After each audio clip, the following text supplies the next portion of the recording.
네, 오늘도 내 영혼을 향해서 함께 선포하고 하나님 말씀 같이 나누도록 하겠습니다. 지나간 시간은 결코 나를 붙잡을 수 없습니다. 나는 새로운 오늘을 살 것입니다. 아멘. 이 고백이 날마다 여러분들의 삶의 위에 세워지게 되기를 주님의 이름으로 축복합니다. 인간이 할 수 있는 경험 중에 가장 위대한 경험은 뭐가 있을까요? 여러분들 혹시 지금까지 살아오시면서 했던 경험들 중에 굉장히 인상 깊었던 경험이 혹시 있으신가요? 저는 인생에서 꼭 해보고 싶었던 버킷리스트 두 가지가 있었어요. 둘 다 다이빙인데 하나는 스카이 다이빙이고요, 하나는 스쿠버 다이빙이에요. 하늘을 날아보고 싶었고요, 바다 깊이 들어가 보고 싶더라고요. 제가 아직 스카이 다이빙은 못 해봤어요. 좀 해보고 싶은데 이제 결혼을 해서 그런지 아내가 잘 허락을 안 해줘요. 그럼 위험한 건 하지 마라. 그래서 제가 대체품으로 패러글라이딩이라고 있죠. 그거 한번 딱 해보고 언젠가 기회가 되면 정말 하늘에서 한번 떨어져서 하늘을 한번 날아보고 싶다, 이런 마음의 소망함이 있습니다. 제가 스쿠버 다이빙은 한번 해봤었어요.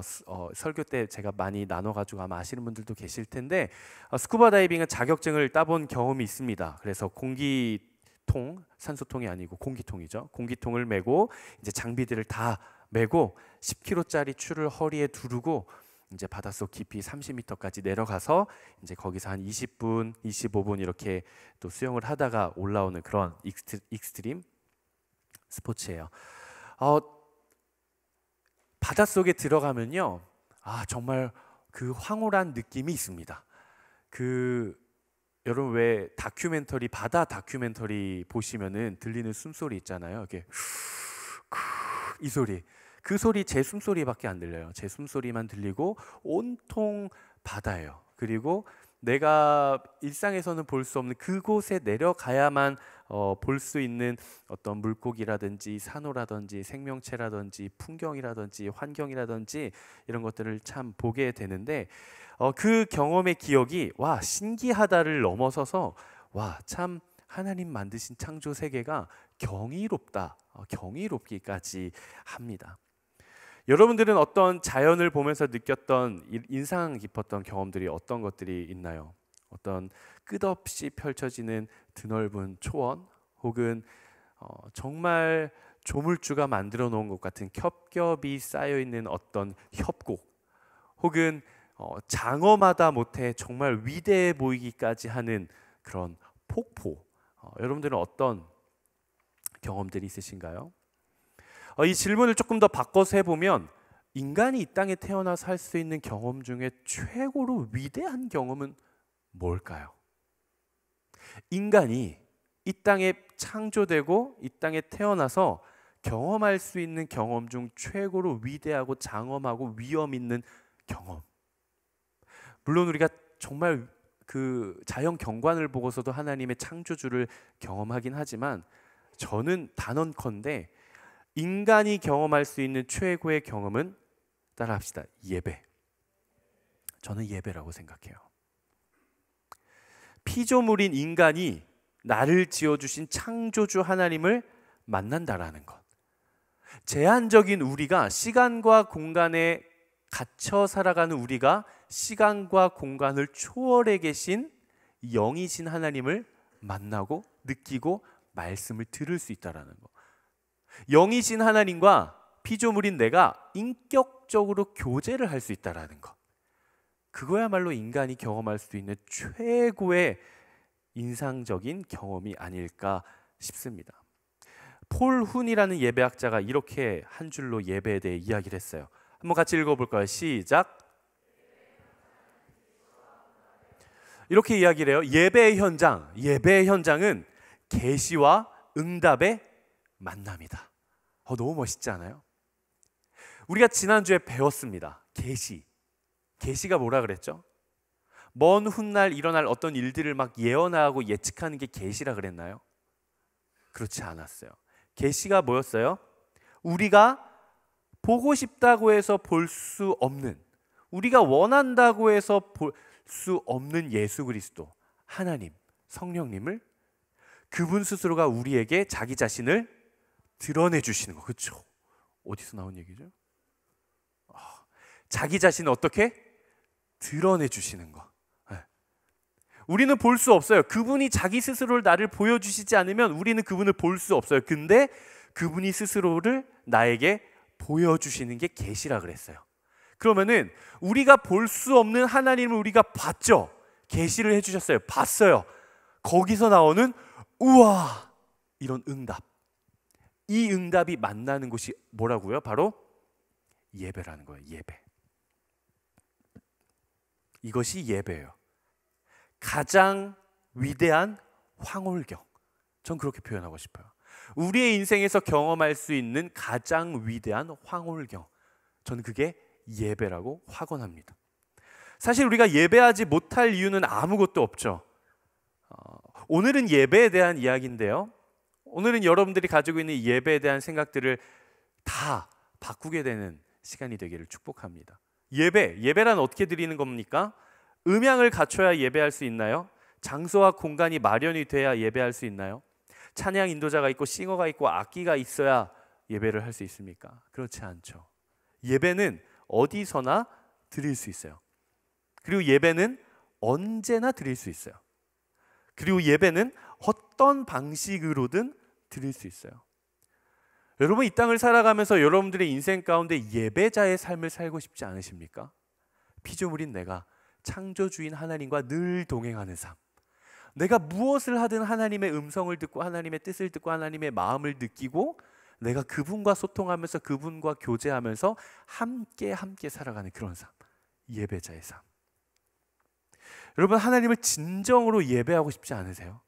그냥 내가 습관적으로 드리는 예배 말고, 내가 익히 그냥 익숙하게 드리는 예배 말고, 진짜 그 살아계신 하나님께 모든 영광을 올려드리고 만나는, 하나님의 계시와 나의 응답이 만나는 그러한 예배 드리고 싶지 않으세요? 아마 우리가 천국 가면 어차피 우리가 평생 하는 일이, 우리가 천국 가서 아울리치 갈까요? 안 가요. 이미 하나님의 나라는 완성됐어요. 아울리치는 완성될 하나님의 나라를 우리가 확장하러 가는 거예요. 하나님의 나라가 이미 임하면 우리는 아울리치를 갈 이유가 없어요. 다만 우리가 할 수 있는 것은 딱 하나, 예배예요. 예배. 예배는 하나님이 오시기 이전, 하나님이 오신 후, 하나님의 나라가 완성된 이후에도 하나님이 받으시는 게 바로 예배예요. 그런 생각이 들어요. 어쩌면 우리네 인생이라는 시간이, 우리가 이 땅을 살아가고 하나님과 동행하고 우리가 믿음 따라 말씀 따라 살아내 본다라고 하는 우리의 길어야 100년이라는 이 인생이 영원이라는 시간 속에서 하나님께 합당한 예배를 올려드리기 위한 간접 체험과 훈련을 하는 것이 바로 이 땅 아닐까, 이런 생각을 했습니다. 저는 우리 웹대학 청년부 그리고 인천운누리교회 모든 성도 여러분들이 정말 하나님을, 예배받게 합당하신 하나님을 예배하게 되기를 주님의 이름으로 축복합니다. 오늘 본문은 어쩌면 우리가 이 땅에서 그리고 하나님 나라 가서 드릴, 따라해 볼까요? 천상의 예배. 한 번 더, 합당한 예배. 그 예배라는 본질을 가장 잘 드러내주고 있는 본문이기도 합니다. 오늘 본문은 새로운 단락으로 이제 넘어가는 전환점인데요. 한번 잘 살펴보면 좋을 것 같아요. 오늘 본문 1절 말씀, 오늘 본문 1절 말씀 한번 같이 읽어보도록 하겠습니다. 시작. 보십시오. 하늘에 열린 문이 있고 전에 내가 들은 그 음성 곧 나팔소리 같이 나에게 들린 음성이 말했습니다. 이리로 올라오너라. 그러면 내가 이후에 마땅히 될 일들을 내게 보여주겠다. 오늘 본문이 4장 1절이에요. 요한계시록 4장 1절. 근데 오늘 본문 첫머리에서 어떻게 시작합니까? 이 일 후에. 여기서 말하는 이 일이 어떤 일일까요? 여기서 말하는 이 일이 어떤 일일까요? 이 어떤 일이 있고 이 일 후에 내가 다시 들어보니까 이전에 들렸던 나팔소리 같은 그 음성이 나한테 다시 들려와서 환상을 보여주기 시작하는 거예요. 그게 예배의 모습이었거든요. 여기서 말하는 이 일 후에 할 때 이 일이란 무엇인가? 우리가 지난주에 나눴던 요한계시록 1장에서 나타난 예수 그리스도의 자기 계시예요. 지난주 나눴던 말씀이죠. 그러니까 오늘 우리가 함께 나눈 본문 요한계시록 4장, 그리고 지난주에 나눈 말씀이 요한계시록 1장. 1장과 4장 사이에는 몇 장이 있죠? 2장과 3장이 있죠. 2장과 3장의 내용이 뭐였어요? 소아시아 7교회 내용이었죠. 그러니까 요한계시록의 구조적으로 보자면은 요한계시록 1장이 있고, 여러분들이 왼쪽으로 해야 편하죠. 요한계시록 1장이 있고 예수 그리스도의 자기 계시가 있고 2, 3장에 소아시아 7교회가 나오고, 그리고 오늘 보면 4장 시작하면서 이 일 후에 또 나에게 음성이 들렸습니다. 이렇게 시작하는 거예요. 1장은 예수 그리스도의 자기 자신에 대한 계시, 2, 3장은 소아시아 7교회에 대한 편지, 4장은 앞으로 일어날 일에 대한 종말론적 심판과 예언의 환상이에요. 이게 굉장히 중요한 내용이라 우리가 요한계시록 전체를 이해하는데 굉장히 중요한 내용이에요. 우리가 이단에 뺏기지 않으려면 우리의 신앙을 잘 배우는 마음으로 들어보셔야 돼요. 요한계시록 1장 19절 한번 보겠습니다. 혹시 성경책을 가지고 계신 분들은 여기다가 하이라이트를 100번 치셔도 돼요. 굉장히 중요한 구절입니다. 요한계시록 1장 19절 한번 같이 읽어보겠습니다. 시작.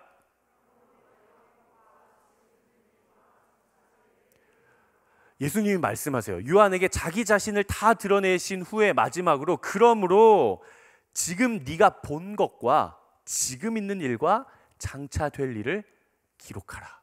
그 기록한 책이 뭐예요? 요한계시록이에요. 그럼 여기는 지금 시제가 뭐 나와요? 네가 이미 본 거, 뭐죠? 과거, 그리고 지금 있는 일, 현재, 그리고 장차 될 일, 미래. 이 요한계시록 1장 19절에는 과거, 현재, 미래가 다 등장하는데 요한계시록이라는 책에 과거, 현재, 미래가 다 등장해요.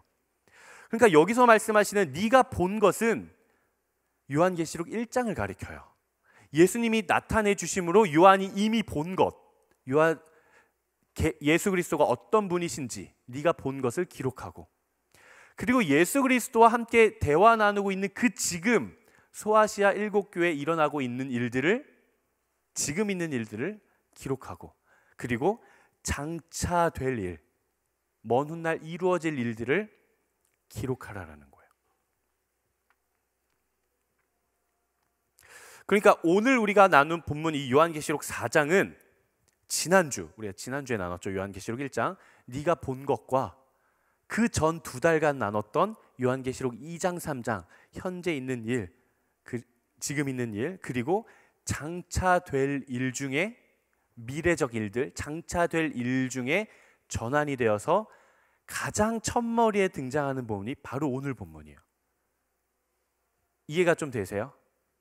네가 본 것, 지금 있는 일, 장차 될 일이 요한계시록 4장부터 요한계시록 끝까지 모든 일들이에요. 그 중에 오늘은 첫머리. 근데 그 첫머리의 주제가 뭐다? 예배라는 거예요. 예배. 가장 합당한 예배. 예배다운 예배. 하나님께서 받길 원하시는 예배. 우리가 마땅히 드려야 할 예배. 그 모습이에요.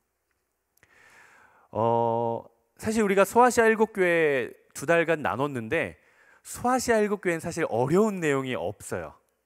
우리가 익히 아는 요한계시록의 느낌이 안 나요. 왜냐하면 실제 있었던 일들이거든요. 그냥 역사서 같은 느낌이에요. 팩트만 기록이 됐어요. 근데 오늘 본문 이후부터는 여러분들이 익히 알고 있는 요한계시록의 감수성이 등장합니다. 그 감성이 이제 등장하기 시작해요.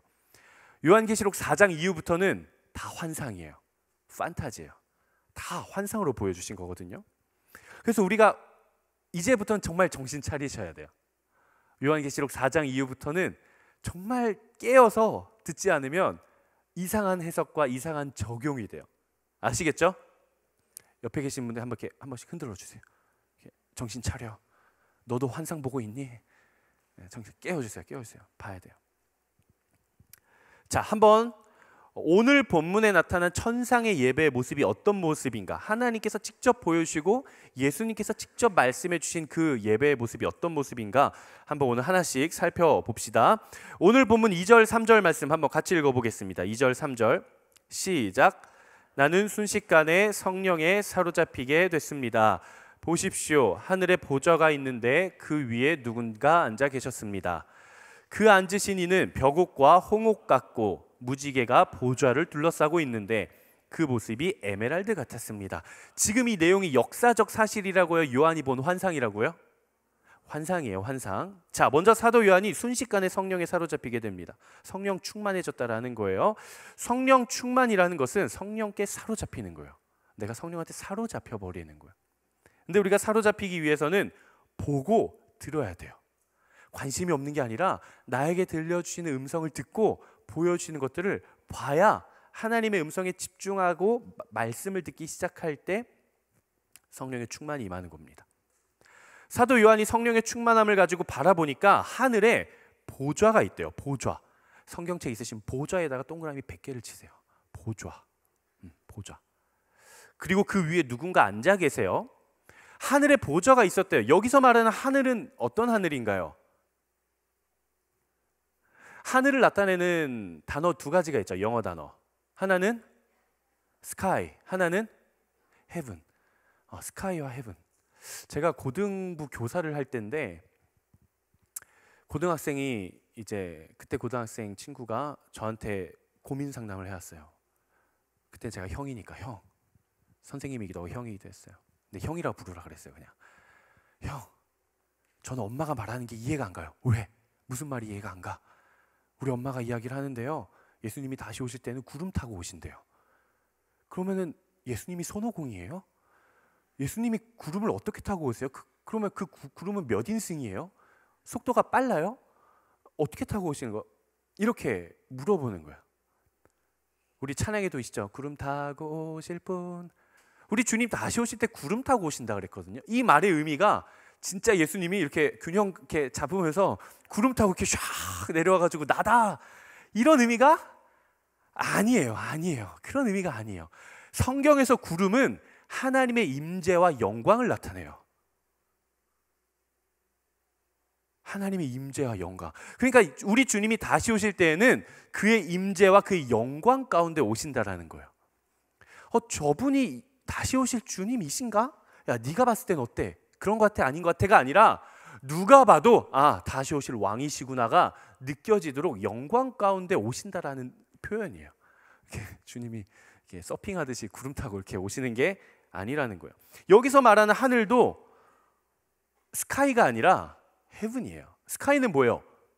대기권, 성층권, 중간권, 열권, 우주. 저 이과였어요. 그러면은 이제 이 보좌가 하늘이라고 하면은 그럼 그 고등학생 이렇게 이야기를 하겠죠. 목사님, 그러면은 그 다시 오실 그 보좌가 대기권에 있어요? 성층권에 있어요? 성층권은 구름 위인데 그게 이런 질문을 아주 잘못 적용된 그런 질문을 하겠죠. 여기서 말하는 하늘은 헤븐을 가리켜요. 헤븐. 하나님의 나라, 하나님의 통치가 있고 하나님의 다스리심이 있는 곳. 영이신 하나님이 계시고 천상의 존재가 있고 하나님의 통치와 다스리심, 임재가 있는 그곳. 그것을 가리켜서 우리는 하나님의 나라 이렇게 이야기를 해요. 그러니까 그 하나님의 통치가 있고 하나님의 임재하심이 있는 그곳 가운데 보좌가 있다라는 거예요. 근데 왜 예수님이 보좌를 보여주셨을까? 그때 당시가 누구의 통치였다고요? 로마의 통치였다고요. 로마 시대는 국민들이 투표해가지고 대통령 뽑나요? 선거로 하나요? 그렇지 않아요. 로마는 황제예요. 황제는 곧 신이에요. 황제는 어디에 앉아요? 보좌에 앉아요. 그 황궁에 들어가면 가장 높고 가장 화려하고 누가 봐도 왕이 앉겠구나 싶은 보좌에 황제가 앉는 거예요. 그러니까 그 당시에 로마의 통치와 로마의 핍박과 박해 속에서 믿음을 지키고 살아갔던, 목숨의 위협을 받고 살아갔던 사람들이 보좌하면 이퀄 떠오르는 게 누구예요? 로마의 황제, 그의 통치. 근데 예수님은 그 보좌가 진짜 보좌가 아니라는 거예요. 지금 통치하고 있는 로마의 황제가 진정한 왕이 아니라는 거예요. 이 땅 가운데 완성될 진정한 왕은 누구라는 거예요? 예수 그리스도, 하나님이라는 거예요. 그분의 보좌를 보여주시는 거예요. 그리고 그 보좌에 하나님이 앉아 계시는데 그 보좌에 앉아 계신 분의 모습을 보니까 어떤 모습인가? 벽옥과 홍옥 같대요. 벽옥과 홍옥. 이게 보석이거든요. 루비, 다이아몬드, 에메랄드, 사파이어 이런 거예요. 어떤 사람들은 이렇게 적용해요. 이렇게 적용해요. 다른 보석이 비싸지 않은 이유는 성경을 봐. 우리 주님이 보좌에 앉아 계신데 그분이 다이아몬드를 갖고 계시잖아. 그래서 다이아몬드가 비싼 거. 이렇게 적용을 한다라니까요. 성경을. 여기서 말하는 진정한 의미는 찬란함과 영화로움이에요. 변하지 않음이에요. 시편 104편 2절 말씀인데요. 시편 기자의 고백이 한번 같이 읽어보겠습니다. 시작. 주께서 옷을 입음같이 빛을 입으시며 하늘을 휘장같이 치시며. 우리 주님께서 옷을 입는데 마치 옷을 입음같이 빛으로 옷을 입으셨대요. 그리고 이 하늘을 휘장같이, 이 장막처럼 휘장같이 치신대요. 하나님의 찬란함이죠. 마치 시편 기자가 하나님께서 옷을 입은 같이 빛을 입은 분으로 노래했던 것처럼 고귀한 보석에 비친 그 찬란한 빛을 입으신 존재로 표현을 하는 거예요. 그렇게 보여주시는 거예요. 눈부신 아름다움. 그리고 그 아름다움의 또 다른 표현이 있는데 바로 무지개죠. 무지개. 오늘 본문을 보니까 그 보좌에 무지개가 둘러져 있대요. 무지개.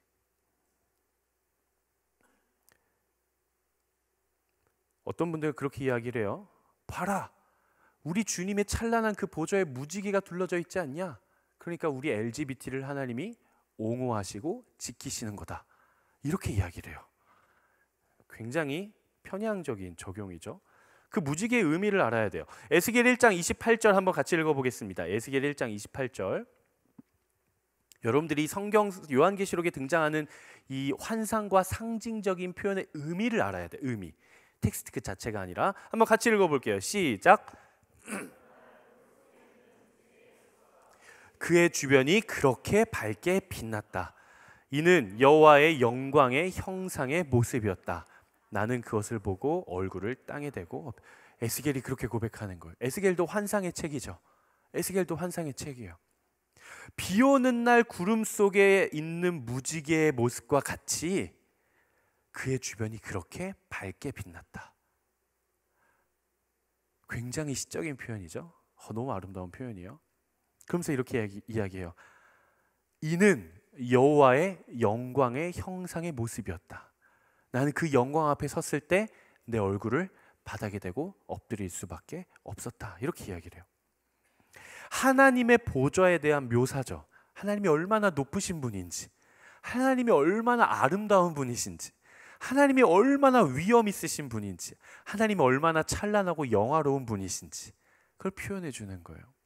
케어드라는 사람이 이렇게 이야기를 했어요. 보좌를 둘러싸고 있는 무지개에 대해서 한번 같이 읽어보겠습니다. 시작. 보좌를 둘러싸고 있는 무지개는 노아와 맺은 하나님의 언약을 상기시키는 동시에 하나님의 긍휼이 하나님의 위엄만큼이나 위대함을 보증한다. 이 말이에요. 하나님의 보좌에 있는 그 무지개를 바라봤을 때 우리가 생각하기에, 떠오르기에 하나님께서 홍수 심판을 다시 하지는 않겠다라는 그 약속의 무지개를 우리로 하여금 떠올리게 한다라는 거예요. 근데 그와 동시에, 하나님의 약속과 동시에 하나님이 얼마나 위엄 있으신 분이신지를 보증해 주는 게 바로 무지개라는 거예요. 그러니까 요거 굉장히 중요해요. 여러분 잘 기억하세요. 요한계시록에 나타난 이 보좌를 둘러싸고 있는 무지개는 LGBT를 옹호하는 게 아니라 앞으로 일어날 이 땅의 심판들에 대해서 노아에게 해주셨던 심판하지 않겠다는 그 약속을 완전히 망각한 무자비한 폭군으로서의 심판이 아니라는 거예요. 도리어 요한계시록에 등장하는 이 땅에 임할 종말론적인 심판은 도리어 하나님의 사랑의 약속에 기반한 심판이자 하나님의 사랑 위에서 이루어지는 심판으로 우리가 받아들여야 된다는 거예요. 이제 뒤에 보면 되게 무서운 내용 많이 나오거든요. 칼이 막 사람들 치고 막 우주 대격변이 일어나요. 이제 이 땅에 환상이 보여져요. 근데 그게 이 땅을 마치 노아의 때 홍수로 다 싹 쓸어버리 듯한 심판이다, 아니다? 아니다. 도리어 하나님의 약속의 성취의 심판이자 사랑의 심판이다라는 거예요. 앞으로 일어날 심판이, 그 무지개가. 하나님 여러분 사랑하시죠? 아멘이에요? 내가 죄 지었어요. 내가 또 잘못했어요. 하나님 앞에 또 넘어졌어요. 그래도 하나님 여러분 사랑하세요? 여러분은 사랑해요. 여러분이 한 죄는 싫어하지만 여러분의 존재는 너무 사랑해요. 내가 어떻게 표현하고 어떻게 표현을 해야 내 딸이 내 아들이 내 사랑을 알까? 이걸 극명하게 보여주기 위한 게 하나님의 아들을 십자가에 내버려 두신 사건이에요. 자기 아들을 포기하기까지 우리를 사랑하신다고요. 이 사실은 변함이 없어요. 이 땅 가운데 요한계시를 통한 그 환상에 나타난 것처럼 이 땅에 곧 종말의 심판이 임하더라도 하나님은 우리를 사랑하세요? 안 사랑하세요? 사랑해요. 우리가 기억해야 되는 게 있어요. 뭐냐? 방종과 자유가 다르듯이 폭력과 책망은 다르다는 거예요. 똑같은 자유롭게 자기가 하고 싶은 대로 행동을 한다고 해서 방종과 자유가 같지는 않아요. 방종은 다른 사람 생각하지 않고 내가 하고 싶은 대로 하는 게 방종이에요. 하지만 자유는 내가 마땅히 할 수 있는 권리가 있음에도 불구하고 그걸 기꺼이 양보하고 내어주는 게 진정한 자유예요. 마찬가지로 폭력과 책망은 달라요. 폭력은 뭡니까? 내 기분대로 내가 내키는 대로 상대방을 억압하고 때리는 게 폭력이에요. 다만 책망은 베이스가 사랑이에요. 너가 더 잘 됐으면 좋겠다. 너가 정말 옳은 대로 돌아왔으면 좋겠다. 너가 정말 정신 차렸으면 좋겠다라는 마음을 가지고 자녀가 올바르게 성장하길 바라는 부모의 사랑이 담긴 회초리와도 같은 게 바로 책망이에요. 요한계시록에 나오는 그 심판들이 하나님의 보좌의 다스리심이 바로 이런 거라는 겁니다. 그럼 꼭 또 그 보좌에 어떤 것들이 있는가? 오늘 본문 4절 말씀 한번 읽어보겠습니다. 4절 말씀 시작.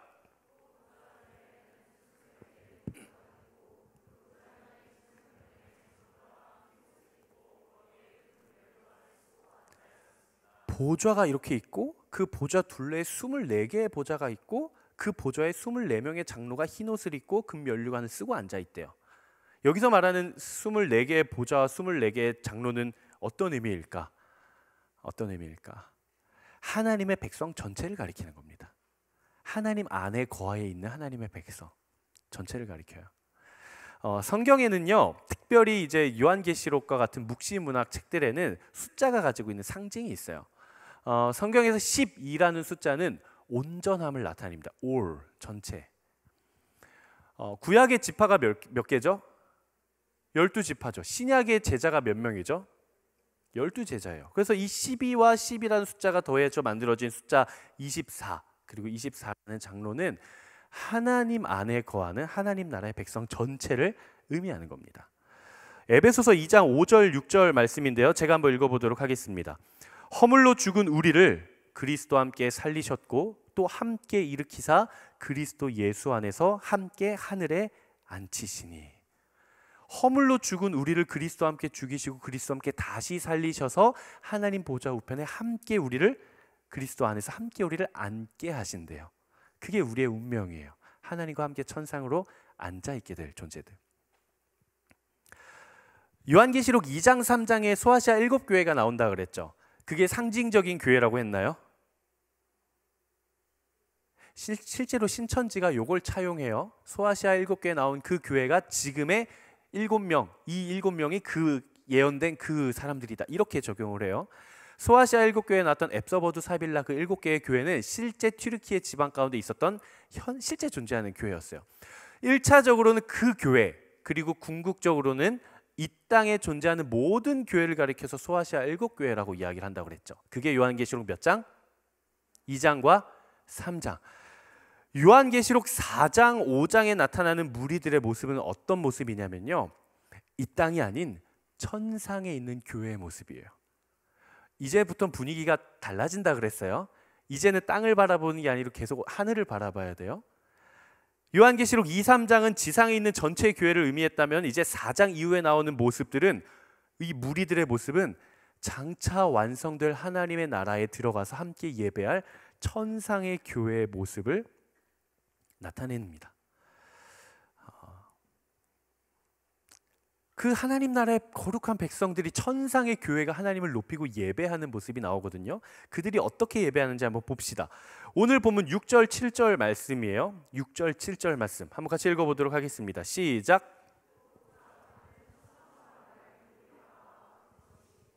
보좌 가운데와 보좌 둘레에는 앞뒤로 눈이 가득한 네 생물이 있었습니다. 첫째 생물은 사자처럼 생겼고, 둘째 생물은 송아지처럼 생겼고, 셋째 생물은 사람의 얼굴처럼 생겼고, 넷째 생물은 날아가는 독수리처럼 생겼습니다. 우리가 요한계시록을 읽을 때 적용하고 묵상하기 되게 어려운 구절 중에 하나가 바로 이거예요. 하나님의 보좌가 있는데 그 보좌에 둘레 네 생물이 있는데 네 생물의 모습이 얼굴이 하나는 사자, 하나는 사람, 하나는 송아지, 또 하나는 뭐죠? 독수리. 아니 왜 하나님의 보좌 앞에는 괴물들이 있는 거지? 실제로 어떤 사람이 이거를 이제 그림, 이 텍스트 그대로 그림을 다 그렸어요. 막 천사도 막 그리고 막 눈도 막 끔찍해요. 너무 무서워요. 천국 가고 싶지 않게 생겼어요. 와, 내가 천국 갔는데 막 독수리가 막 퀴익퀴익 하는 막 눈이 막 수천 개가 막 달려 있고 나를 막 바라보고 너무 무섭게 생겼어요. 그럼 도대체 이 환상의 의미는 뭔가? 첫째 사자, 둘째 송아지, 셋째 사람, 넷째 날아가는 독수리. 이 의미가 뭐냐면 여러분 꼭 기억하셔야 돼요. 이제 평생 기억하셔야 돼요. 따라합시다. 피조물의 대표. 하나님이 창조하신 모든 피조물들의 대표성으로 하나씩 가져온 거예요. 한번 띄워주시겠어요? 네 생물은 피조물의 대표예요. 첫 번째 사자. 사자는 뭐예요? 동물의 왕이죠.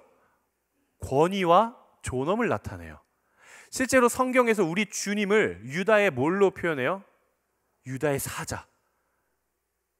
우리 주는 사자, 유다의 사자. 우리 주는 하이에나. 안 그러잖아요. 우리 주는 치타. 우리 주는 사자. 우리가 사자라 딱 했을 때 느껴지는 그 위엄이 있잖아요. 왕되심. 그런 의미로 들어가 있는 거예요. 두 번째, 송아지. 송아지는요 가축의 대표라는 느낌이 있어요. 그걸 뭐라 그러죠? 문화는 아니고 선입견도 아니고 사상. 가축의 대표라는 사상. 송아지, 소 하면은 느껴지는 게 힘과 충성과 인내, 우직함이 나타나죠. 그리고 사람, 만물의 영장이죠. 사람, 지혜예요.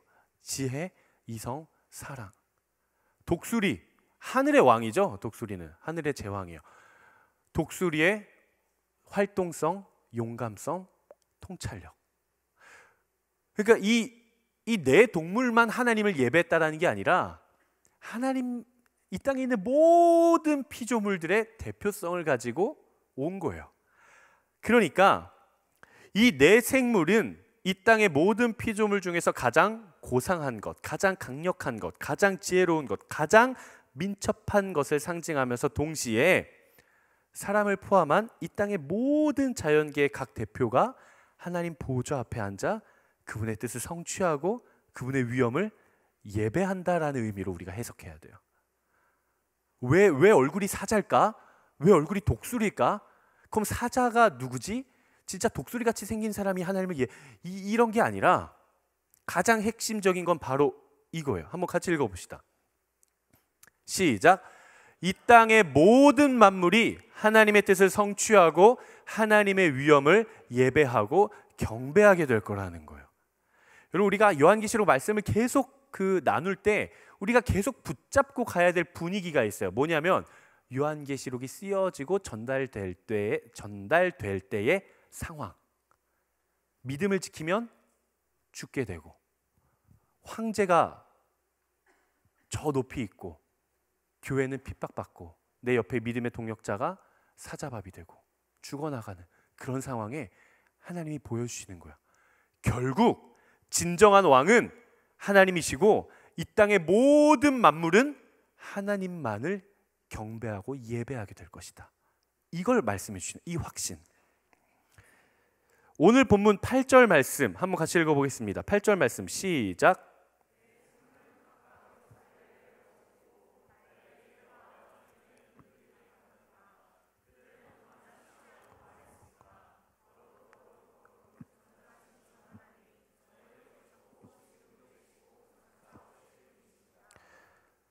온 땅과 만민들이 하나님을 예배하고 그분의 위엄과 찬란함과 영화로움을 높이는 것, 바로 이 땅 가운데 완성될 예배의 모습인데요. 보니까 이 네 생물이 날개가 몇 개?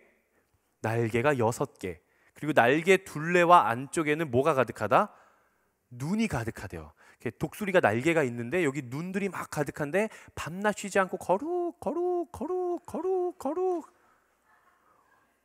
얼마나 무서워요.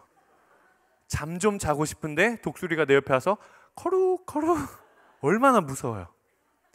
근데 이게 예배라는 거예요. 그들이 하나님 앞에 드리는 예배. 밤낮 쉬지 않고 예배한대요. 그들은 끊임없이 깨어 있어요. 하나님의 뜻을 하나도 놓치지 않으려는 열정, 탁월한 통찰력을 지니고 있어요. 그 표현이 바로 그들의 눈들이 가득하고 그들이 밤낮 쉬지 않고 말했다라는 표현이에요. 여러분, 밤낮 쉬지 않고 하나님 예배할 수 있으세요? 못할 것 같아요? 어때요? 나는 밤낮 쉬지 않고 하나님을 예배할 수 있다. 없어요? 어떤 사람이 이렇게 얘기할 수도 있을 것 같아요. 목사님, 어떻게 밤낮 쉬지 않고 예배를 해요? 2시간도 긴데 어떻게 예배할 수 있어요? 여러분, 우리 안에 이 선포가 무리라고 생각되십니까?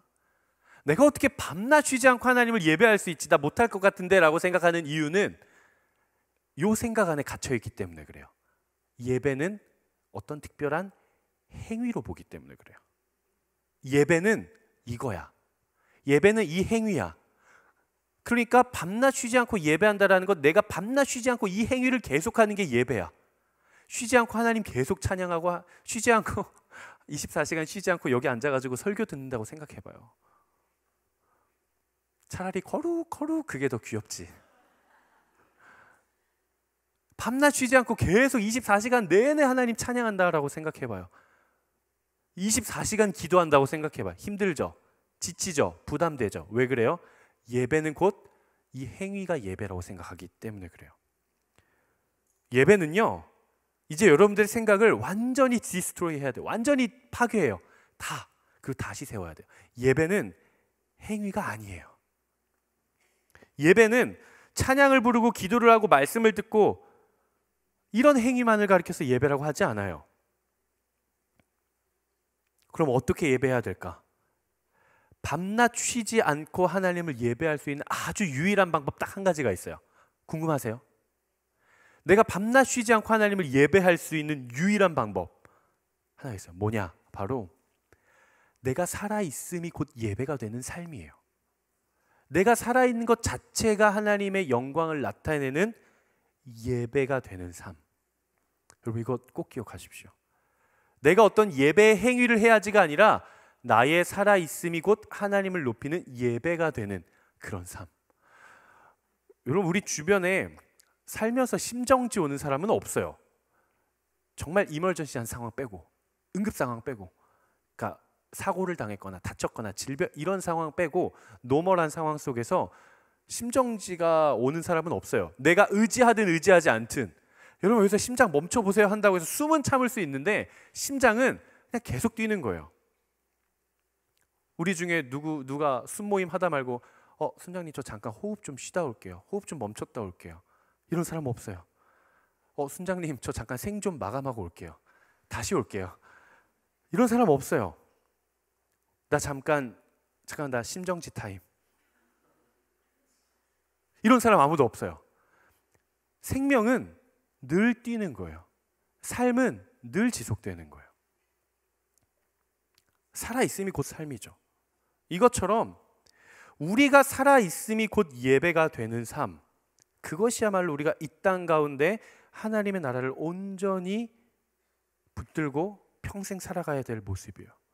숨을 쉬어도 예배가 되고, 밥을 먹어도 예배가 되고, 생각하는 것이 예배가 되고, 내가 꿈꾸는 것이 예배가 되고, 대화를 해도 예배가 되고, 걸어도 예배가 되고, 심지어 우리가 놀아도 예배가 되는 삶. 어쩌면 우리가 이 땅에서 살아가는 목적이 하나님을 예배하는 것 아닐까 싶어요. 제가 늘 이야기를 하죠. 예배를 드리는 행위 자체가 우리의 삶의 목적이 아니라 그랬어요. 이것만 딱 잘라서 편집하면 제가 완전 이단된다 그랬죠. 예배는 우리의 목적이에요. 예배는 우리의 삶의 목적이에요. 다만 예배는 노래하는 거야. 예배는 찬양하는 거야. 예배는 기도하는 거야. 예배는 말씀 듣는 거야. 그게 예배야라고 생각해서 우리의 삶이 그게 될 수는 없다라는 거예요. 예배는 뭐예요? 어떤 행위가 아니라 하나님의 영화로우심과 아름다우심을 봤을 때 내가 그냥 우와, 그 응답 자체가 예배예요. 와, 하나님 진짜 크신 분이구나. 그게 예배예요. 우리가 이 자리에 와서 기도하고 찬양하는 것은 그걸 통해 아, 하나님 진짜 크신 분이구나, 기쁨이 넘치는 게 예배예요. 제가 아울리치 팀들 데리고 갔을 때 이국적인 모습과 되게 자연 경관 딱 보면 다 하나같이 이렇게 이야기를, 우와, 다 그래요. 제가 이번 겨울에 시미즈를 갔잖아요. 저도 그랬어요. 우와, 눈이 3m씩 쌓여, 온 사방팔방이 그냥 겨울 왕국이에요. 3m, 5m씩 눈이 쌓여 있어요. 그럼 저희 지체들이 그래요. 우와, 와, 저 눈이 어떤 물질로 이루어져 있고 3m가 쌓이려면 시간당 몇 밀리의 눈이 쌓였고, 이렇게 반응한 사람 아무도 없어요. 다 어떻게 반응해요? 따라해 볼까요? 이렇게 반응 안 했다니까. 다시 시작. 우와, 그게 예배라는 거예요. 하나님을 마주했을 때 우와, 하나님이 드러내 주셨을 때 우와, 이 만남이 예배예요. 그게 예배예요. 그 우린 이 자리가 아닌 삶의 자리에서도 우리가 하나님 우와 할 수 있어요, 없어요? 할 수 있죠.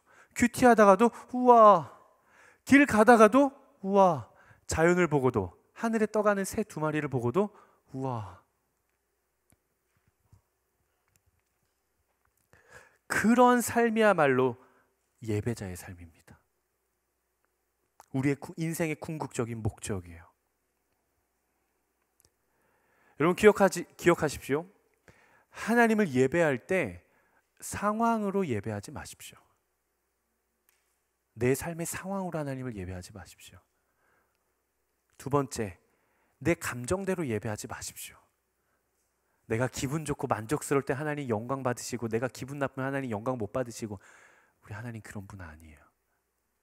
내 삶의 상황이 너무 좋아서 감사가 넘칠 때는 하나님 영광 이만큼 받으시고, 내 삶에 형편 없을 때는 감사가 이것밖에 없어서 그 영광이 조금밖에 없고, 그런 분 아니에요. 3번째, 내 뜻대로 예배하지 마십시오. 오직 그분의 영광으로 하나님을 합당하게 예배하십시오. 우리의 모든 것이 하나님을 향한 예배가 될 수 있어요. 하나님의 능하신 손 아래에서 이루어지는 우리의 모든 호흡은요, 그분을 향한 노래가 되는 거예요. 하나님의 전능하신 계획 속에서 우리가 살아가고 있는 우리의 모든 움직임은요, 그분을 향한 춤이 되는 거예요. 하나님의 한없는 그 사랑 안에서의 우리의 모든 삶의 걸음걸음은 그 영광받게 합당하신 하나님을 향한 예배가 되는 거예요. 그게 삶이 예배가 되는 삶이에요. 예배는 무엇인가? 엎드려 경배하는 거예요. 오늘 본문 9절에서 11절 말씀 한번 같이 읽어보도록 하겠습니다. 9절에서 11절 말씀 시작.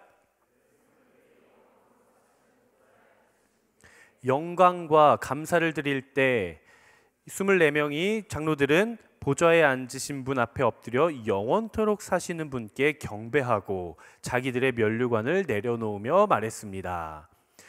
주 우리 하나님이시여, 영광과 존귀와 능력을 받으시기에 합당하십니다. 주께서 만물을 창조하셨고 주의 기쁘신 뜻으로 인해 만물이 존재했고 또 창조했습니다. 하나님 앞에 드리는 최고의 영광이죠. 그게 예배예요. 오늘 말씀을 보니까 그 생물들이, 여기서 말하는 생물들이라고 하면은 사자, 송아지, 독수리, 사람만 나타낸다, 아니면 이 땅에 있는 모든 만물을 나타낸다? 모든 만물들이 영원토록 사시는 보좌에 앉으신 분께 영광을 올려드리고 감사를 드리고, 24명의 장로들이 보좌에 앉으신 분 앞에 엎드려서 영원토록 사시는 분께 경배한대요. 여기서 말하는 24명의 장로들이 누구다? 하나님 나라의 거룩한 백성 전체, 온 땅의 생물들과 온 만민들이 하나님의 보좌 앞에 엎드려 경배하며 11절 이렇게 이야기를 하는 거예요. 이게 천상의 예배의 선포예요. 요것 좀 우리 마음 다해서 정말 하나님 보좌 여기 계시다 생각하고, 우리가 그 찬양받게 합당하신 하나님 앞에 내 고백을 드린다라는 마음으로 우리 11절 말씀 한번 띄워주시겠어요? 한번 큰 소리로, 우리 한 목소리로 같이 한번 선포해 보겠습니다. 시작.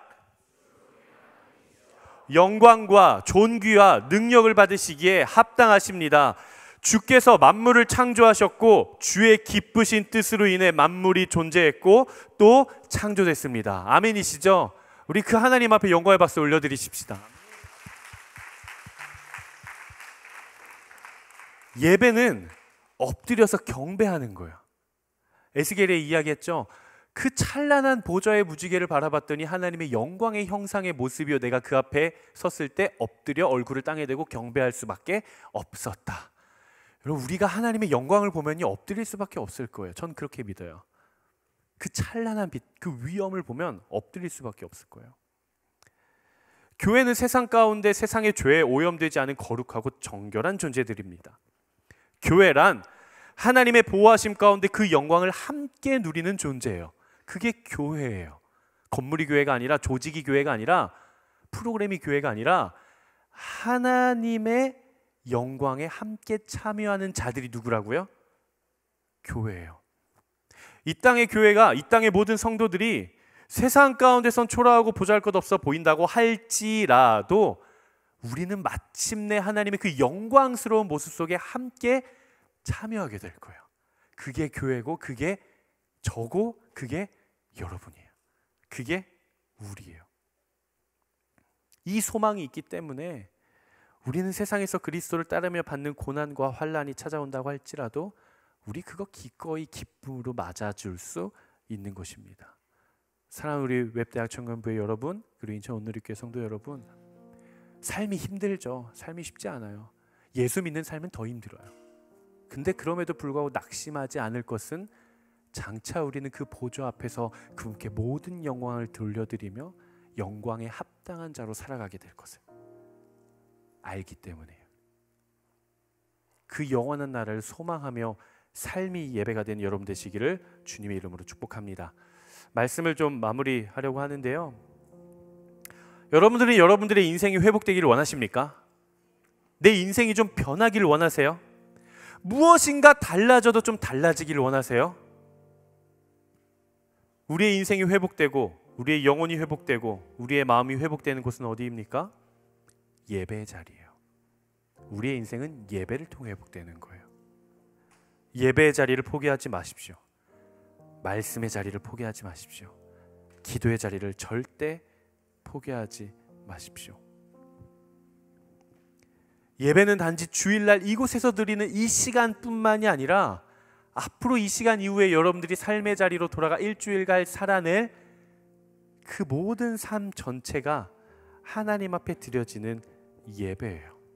그리고 이것이 다음과 같은 말씀으로 의미합니다. 고린도전서 10장 31절 말씀인데요. 한번 같이 읽어보겠습니다. 시작.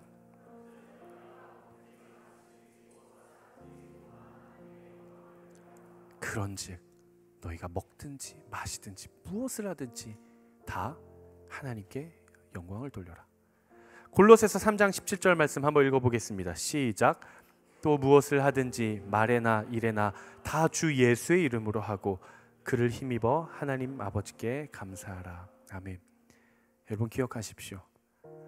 찬양받게 합당하시고 영광받게 합당하신 그 하나님의 영광을 소중히 여기는 마음을 반영하는 행동을 하는 것, 그게 예배예요. 다시 한번요. 그 찬란한 하나님의 빛, 영화로운 하나님의 영광, 그 하나님의 영광을 소중히 여기는 마음을 내가 행동으로 반영해내는 것, 그 모든 것이 예배입니다. 그렇기 때문에 하나님이 내 인생의 중심에 있다라는 태도를 드러내는 삶의 모든 행위는 하나님을 향한 예배가 되는 거예요. 여러분들이 일을 하든 순모임을 하든 예배를 드리든 말씀을 읽든 가정에서 부모님을 돕든 사회에 나가 선한 일을 하든 하나님이 내 삶의 주인이십니다. 하나님 당신이 진정한 왕이십니다. 하나님 영광 받으십시오. 내가 그 영광을 소중히 여기겠습니다라는 마음이 만들어내는 행동의 모든 것들은 다 예배예요. 그렇기 때문에 내가 하나님을 예배한다라는 것은 어떤 의미인가? 그가 내 삶의 중심이 되었다라는 의미예요. 내 삶의 가장 깊은 중심에 하나님의 보좌가 임했다라는 거예요. 그분의 영광이 임했다라는 거예요. 그게 예배입니다. 그게 예배예요. 그에게서 나의 삶의 의미를 발견하게 되었다라는 뜻이고요. 그로 말미암아 나의 가치를 발견하게 되었다라는 뜻이에요. 그리고 그분과의 관계에 의해 내 삶의 방향과 질이 결정된다라는 고백이 바로 예배의 고백이에요. 우리의 인생이 왜 늘 밝은 날만 있겠어요? 우중충한 날도 있고 우르르 쾅쾅하는 날도 있고 비가 오는 날도 있어요. 폭우가 쏟아지는 날도 있어요. 근데 여러분 기억하셔야 돼요. 비가 온 뒤에도 무지개는 반드시 떠올라요. 우리의 삶의 상황이 아무리 힘들어도 하나님의 영광은 빛나고 있어요.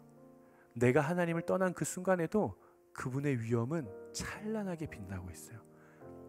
우리가 하나님을 예배하지 못할 이유는 그 어디에도 없습니다.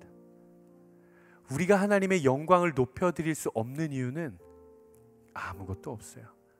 저는 우리 믿음의 가족들 모두가 이곳에서뿐만이 아니라 하나님의 부르신 그 자리에서 그 마음의 중심으로 하나님을 높여드리고 하나님께 영광 돌리며 살아가는 인생 되시기를 주님의 이름으로 축복합니다.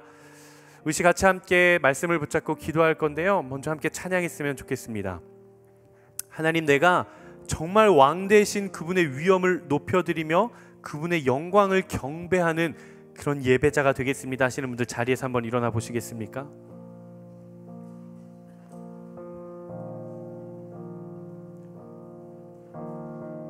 이 시간 우리가 이곳에서 마치 천상의 예배처럼 우리가 그렇게 공동체의 예배를 가지고 하나님의 이름을 높일 겁니다.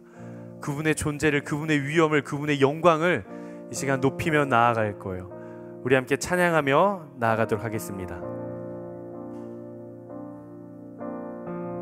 우리 주 하나님, 우리 주 하나님, 큰 권능과 존귀를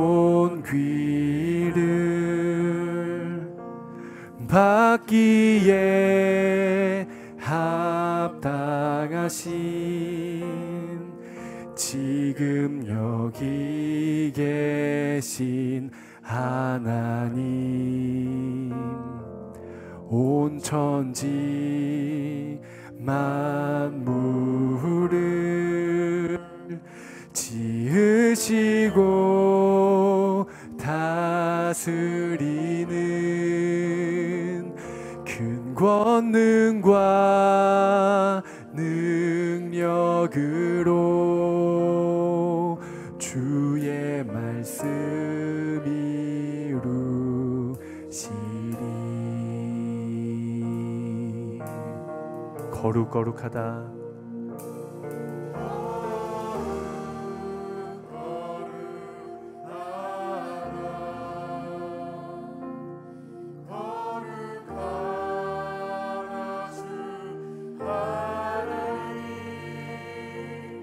곧 전능하신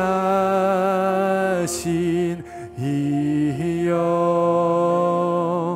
하나님 나라 임하네.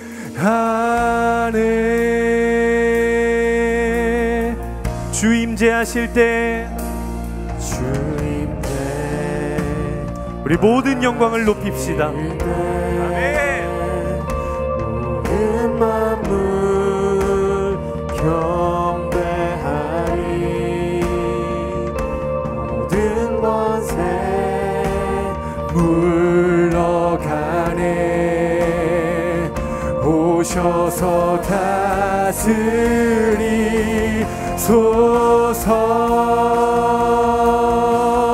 거룩거룩하다.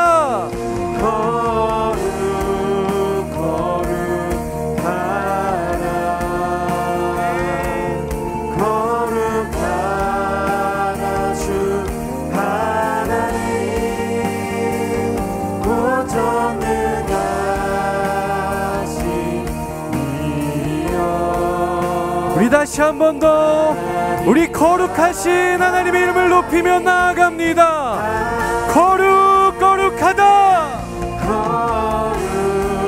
거룩거룩하다. 거룩하다 주 하나님 곧 전능하신 이여 하나님 나라의 안에 우리 고백하며 어제도 계셨고 어제도 계셨고 오늘도 계시며 이제 곧 오실 우리 왕 어제도 계셨고 오늘도 계시며 이제 곧 오실 어제도 계셨고 오늘도 계시며 어제도 계셨고 오늘도 계시며 이제 곧 오실 우리 왕 영원하신 아버지 하나님 어제도 계셨고 오늘도 계시며 이제 곧 오실 우리 왕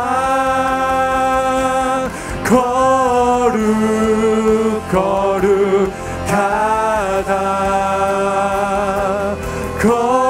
거룩하다 주 하나님 곧 전능하신 이여 하나님 나라임 거룩하다 거룩하다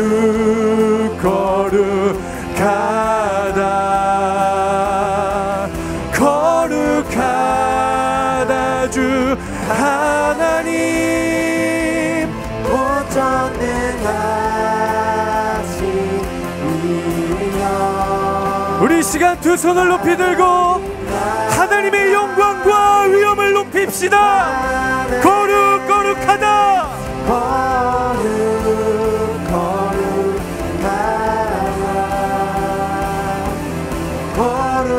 거룩하다 주 하나님 곧 전능하신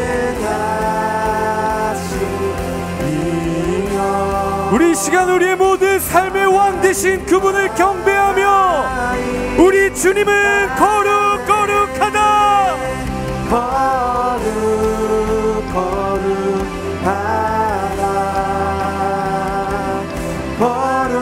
거룩하다 주 하나님 곧 전능하신 이여 하나님 우리 시간 함께 기도하며 나아가겠습니다. 함께 기도하며 나아가실 때 예 주님은 우리의 모든 만왕의 왕이십니다. 주님만이 위한 통치자이십니다. 주님만이 내 삶의 주인이십니다. 주여 영광 받아 주시옵소서. 이 시간 주여 세 번 외치며 영광을 올려드리며 이 시간 경배하며 기도합니다. 주여 주여 주여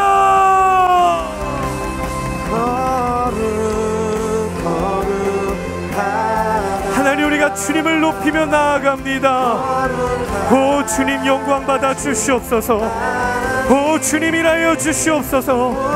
하나님의 위엄과 하나님의 찬란함과 하나님의 통치와 하나님의 정의와 하나님의 인자와 하나님의 긍휼과 사랑을 보게 하여 주시옵소서. 듣게 하여 주시옵소서. 주님만 영광 받아 주시옵소서. 오 주님 보좌 위에 앉으신 주님을 높입니다. 오 아버지 주여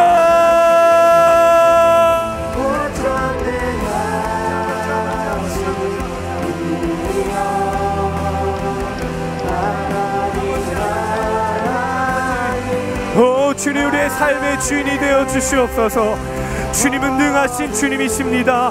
주님은 전능의 왕이십니다. 주님은 시간의 주관자 되십니다. 주님은 생명의 통치자 되십니다. 주님은 처음이요 마지막이요, 주님은 알파와 오메가 되십니다. 우리가 왕 되신 주님을 보게 하여 주시옵소서. 우리가 왕 되신 주 앞에 엎드리며 나아갑니다. 주여 나를 다스려 주시옵소서. 주여 나를 통치하여 주시옵소서. 오 주님, 오 주님, 주님을 경배합니다. 주님만 높임 받으시옵소서. 주님만 예배 받으시옵소서. 이제 곧 오실 우리 왕, 어제 주여,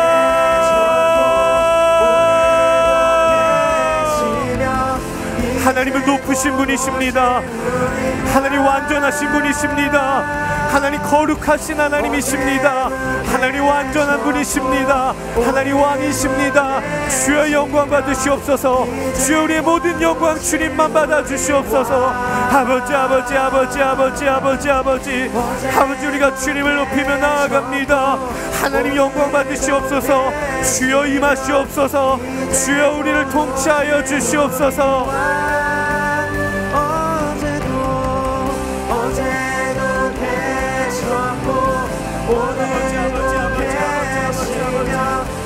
이제 곧 오실 우리 왕, 어제도 계셨고 오늘도 계시며 이제 곧 오실 우리 왕, 어제도 계셨고 오늘도 계시며 이제 곧 오실 우리 왕, 어제도 계셨고 오늘도 계시며 이제 곧 오실 우리 왕.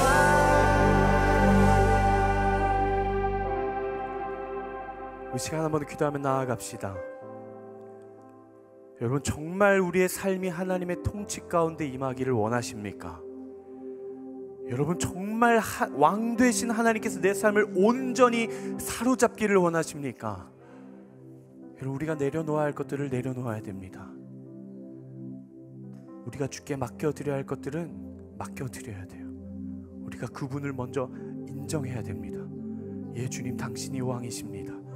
예 주님, 당신은 통치자이십니다. 예 주님, 당신은 위엄 있으신 하나님이십니다. 이 고백을 우리가 드려야 되는 거예요.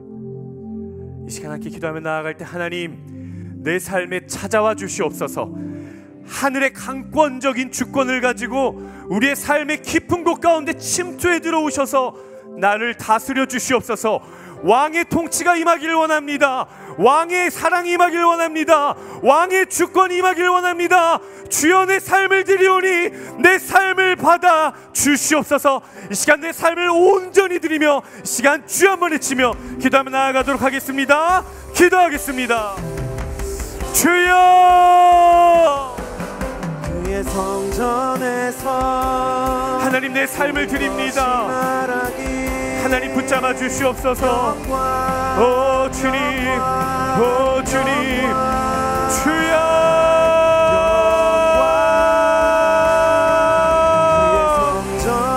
아버지 내 삶을 받아 주시옵소서. 오 주님, 내 삶을 받으시옵소서. 삶의 향기를 받으시옵소서. 삶의 예배를 받으시옵소서. 삶의 제사를 받아 주시옵소서. 하나님, 하나님, 하나님, 하나님, 하나님, 하나님, 하나님, 아버지, 아버지, 아버지, 아버지, 아버지, 아버지, 아버지, 아버지, 주님의 나라가 내 삶에 임하길 원합니다. 주님의 통치가 임하길 원합니다. 주님의 다스리심이 있길 원합니다. 우리의 생각도, 우리의 마음도, 우리의 감정도, 우리의 계획도, 하나님 우리의 모든 뜻도, 하나님 나의 비전까지도 주님 손에서 만들어지길 원합니다. 주여 역사하여 주시옵소서. 아버지, 아버지, 아버지, 영광, 그의 성전에서 모든 것이 말하기 영광, 영광, 영광,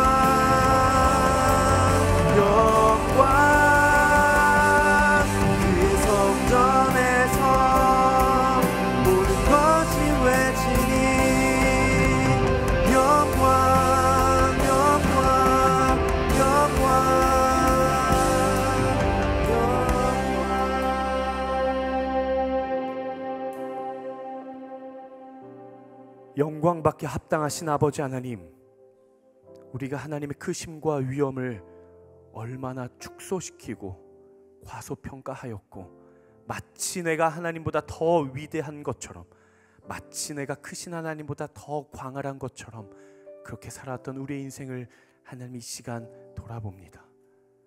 하나님, 오늘 이 자리에 이후의 삶의 자리에서 살아있음이 곧 예배가 되는 인생 되게 하여 주시옵소서. 우리의 삶의 기상 상황이 어떻든, 내 감정의 기상이 어떻든, 내 기분이 어떻든 반드시 하나님의 약속의 무지개가 떠오르는 것처럼 우리가 하나님을 높이고 하나님의 영광을 올려드리는 그런 인생 되게 하여 주시옵소서. 예배받게 합당하신 주님, 영광받게 합당하신 아버지 하나님, 거룩하시며 전능하신 하나님, 우리의 삶에 그분을 모시고 그분과 동행하길 원하오니 하나님, 내 삶에 친히 찾아오셔서 나를 다스려 주시고 말씀하여 주시고 약속이 성취되게 하여 주시고, 그래서 내가 그 하나님과 동행하며 나아갈 때 나의 삶을 통해 하나님의 영광과 영화로움을 찬란한 빛을 비추며 살아가는 그러한 거룩하고 복된 인생 되게 하여 주시옵소서.